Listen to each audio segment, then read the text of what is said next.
Bonjour et bienvenue dans cette chronique numéro 3 des chroniques neuromanciennes. Nous allons aborder aujourd'hui un sujet un petit peu imprévu du fait de quelques ennuis de santé et d'une vertèbre cassée.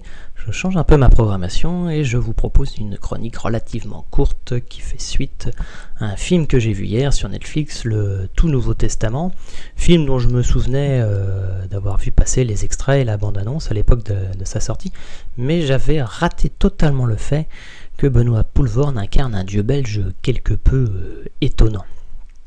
En effet, les images le montrent dans une pièce digne d'un mundaneum dystopique plutôt qu'utopique. On y retrouve donc quelque part une figure un peu d'un anti-Paul Otlet, Paul Otlet dont on se souvient de cette fameuse photo où il figure à son bureau en fin de carrière et après nombreuses mésaventures au mundaneum. On sent un Paul Otlet plutôt fatigué, avec un bureau quelque peu lui-même désorganisé. On se souvient bien évidemment aussi de ces fameux fichiers qui constituent et symbolisent le mundaneum. Et bien cette fois-ci dans ce film, on retrouve un Benoît Poelvoorde qui va incarner une sorte de personnage omniscient et omnipotent qui fait figure d'anti-Otlet. Poelvoorde y incarne un dieu législateur de règles de l'emmerdement maximal. Il ne veille absolument pas au bien-être de l'humanité et semble au contraire privilégier une approche différente. On a parfois l'impression d'y voir une sorte de successeur de Paul Otlet qui aurait choisi de transformer le mundaneum dans une logique optimisée de l'indexation des existences plutôt que de tenter de réaliser en vain ce faramineux projet d'indexation des connaissances. Si dans le film, la fille du dieu belge décide de changer la donne en révélant les dates de mort des personnes, finalement, c'est seulement une reprise totale du système d'information qui permet de changer la donne.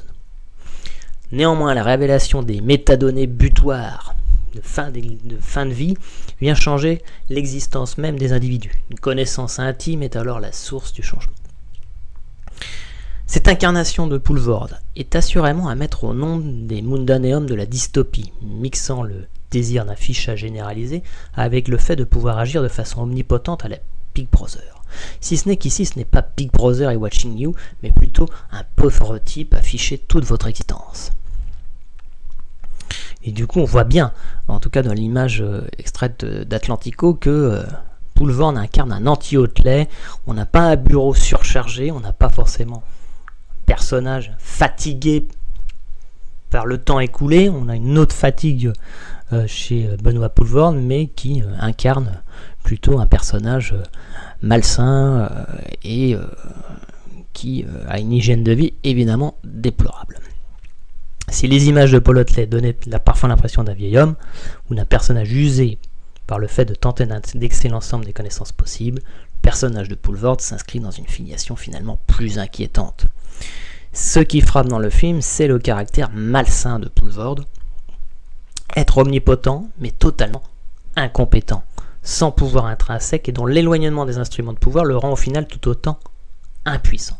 La leçon sans doute est que nous avons produit tout au long de l'histoire des personnages de ce type, c'est-à-dire peu de Paul Otlet, mais davantage des Poelvoorde omniscients et omnipotents et malsains.